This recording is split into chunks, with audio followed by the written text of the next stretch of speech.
We have a 1993 Rich Era, one-of-a-kind museum banjo. It's an art piece.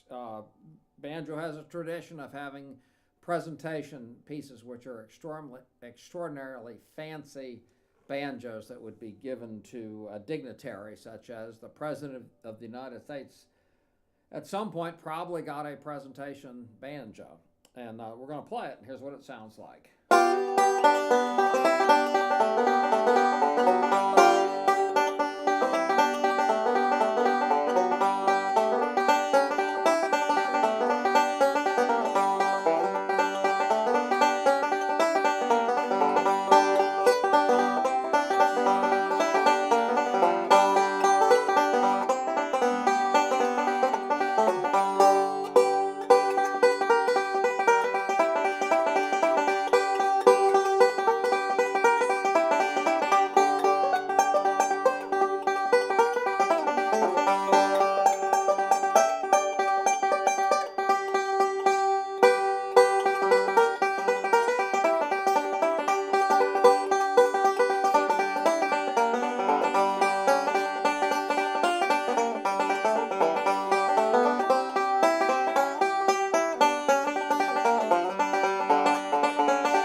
This is very unusual. This banjo is actually made out of walnut. We took a bright light and shined it through the very, very dark stain, and we saw that it was burled walnut for sure and walnut neck.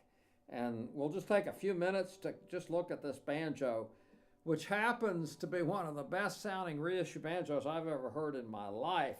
So you'll notice that this has what's called 6 inlay as far as the tension hoop and the tone ring. The tone ring is engraved, which we'll look at in just a second. But you can see there's a lot of engraving on this banjo. Okay, now here's where the 6 comes in. Okay, now as we're looking at this, you can look down at the side of the resonator and see that it has gold sparkle binding. You see that the resonator is actually carved. And we'll really go through this whole banjo because it's such a, and then we go, now we go to the flange. Now this is unusual. They even engraved the flange, okay? And this banjo has never been played. I've probably played this banjo as much as anybody has in its history. And I say it was manufactured in 1999, and it's a Nick. 1993. I'm sorry, 1993 during the Great Rich Era. See, I was coughing, didn't notice it. And it is a Nick Kimmins special. And he has signed the label inside. If you were to take the truss rod cover off, in his handwriting on the back of the truss rod cover it says Nick Kimmins special. And that's pretty much it. And this is definitely a museum piece. It is one of a kind.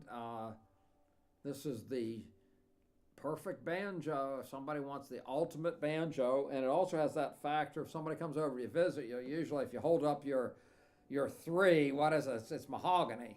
How long can you discuss the mahogany? Whereas you hold this banjo up and you can just, it'd take you like 20 minutes to go through all the different, the carvings, the different engraving patterns, the sparkle binding, and just to wonder, and even the inlay is the old 4 pattern, which the original pattern was far more complex than what you see on banjos now.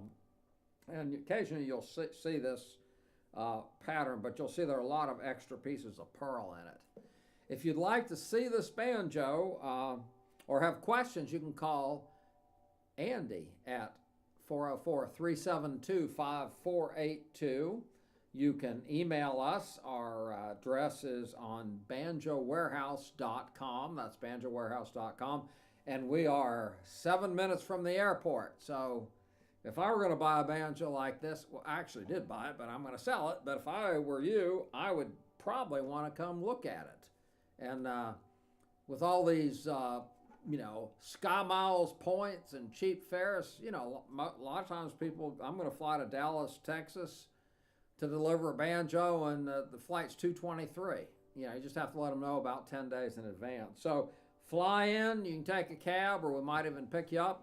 And make sure to let us know a day before you're coming, regardless if you're coming by plane, car, helicopter, boat, whatever it is. Just give us a day's notice and we'll definitely be here. And we can be here 7 days a week. So if you're only off on weekends, fly up here on a Saturday or a Sunday and plan on spending 4 to 6 hours, because it takes that long for the banjos to warm up and for you to hear them, because we've got about 70 banjos. So that's it, and you guys have a great day, and we'll talk to you later.